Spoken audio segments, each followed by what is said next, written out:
The deliverance through the Red Sea seems like the end of Israel's troubles, but as most people can testify, spiritual victories are rarely followed by comfort and peace. The people find themselves in a wasteland without food and water. And though God provides both, it's not before he has endured some unacceptable complaining from them, and then under the attack from the Amalekites. You see, this great deliverance is still at work in progress. And the people forget far too easily that God is on their side, even after witnessing numerous miracles. The provider and the protector is still at work, and the people can see him only if they will stop griping long enough to notice. Now, on the safe side of the sea, God leads his people to a mountain and reveals himself more clearly.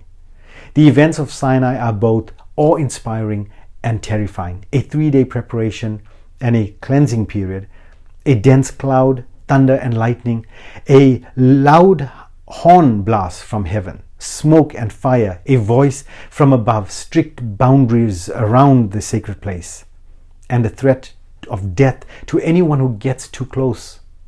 These events are also a tangible endorsement of the instructions about to be handed down through Moses, the 10 Commandments and numerous accompanying laws. Now, first and foremost are the laws about worship. As always, God desires is for us to know him and be loved by him, and we to love him and to appreciate him. No other gods are not the words of a demanding dictator. They are the words of a God who declares his name to be jealous. It's a mind-boggling but a scriptural fact that the infinite God of the universe is intensely jealous for the affections of humans' hearts. And his commandments are driven by love, and centuries of rabbinic teaching have treated the Sinai encounter as a betrothal ceremony, an engagement. In fact, it was considered so to be by the prophets of Jeremiah and Ezekiel, who often referred to Israel's unfaithfulness as adultery. The betrothal ceremony in Israel were later patterned after this event. A trumpet blast, a bride price, and the terms of the betrothal contract specifically stated. God never intended for the commandments to be a religious formula, but rather a marriage agreement. And though God has already proven his sovereignty and lordship, his desires are a deeper relationship. Never mind the people at the foot of the mountain that gets restless and betray God by worshipping an idol while Moses is at the mountain receiving the commandments. The eternal God is persistent. And though these people have been delivered specifically for the purpose of worshipping God, will often fail at their tasks. And the implication of their relationship with him will play out throughout the rest of Scripture, even to the final chapters. Sinai is a major step towards restoring an intimacy lost in the Garden of Eden. But even as God implements this betrothal agreement, Aaron and the people of Israel are at the bottom of the mountain. They're giving their worship to a false god. The golden calf episode seems to threaten this new covenant. Adultery is never a good thing, and certainly not immediately after the engagement. God threatens to destroy the people, and Moses becomes the model of intercession, putting himself in the line of God's wrath along with the people.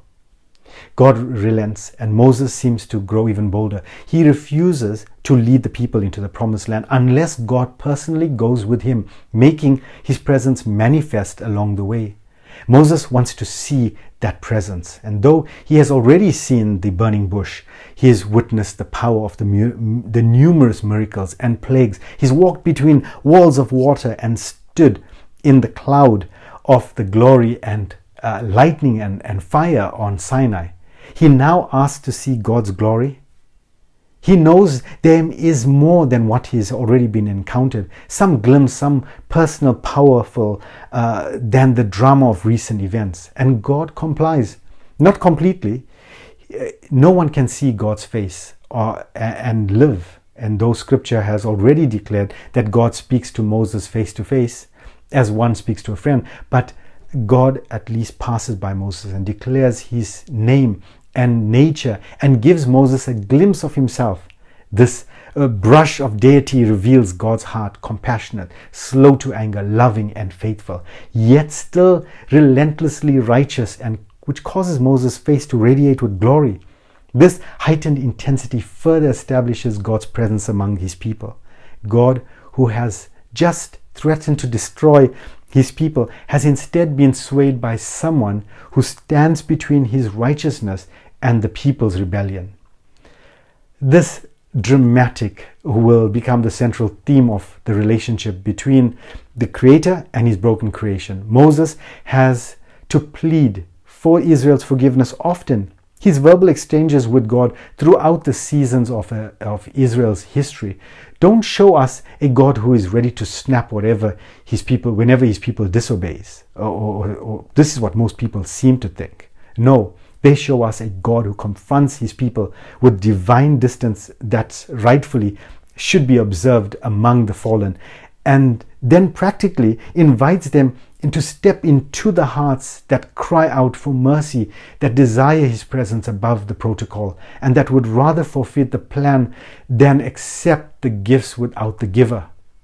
In other words, God is pleased when we seek him personally, encounter a relationship rather than just offering him right behavior. And he meets us when we do. And those who, like Moses, risk offending him by saying, "I want all of you or none of you," find himself haven't offended him at all.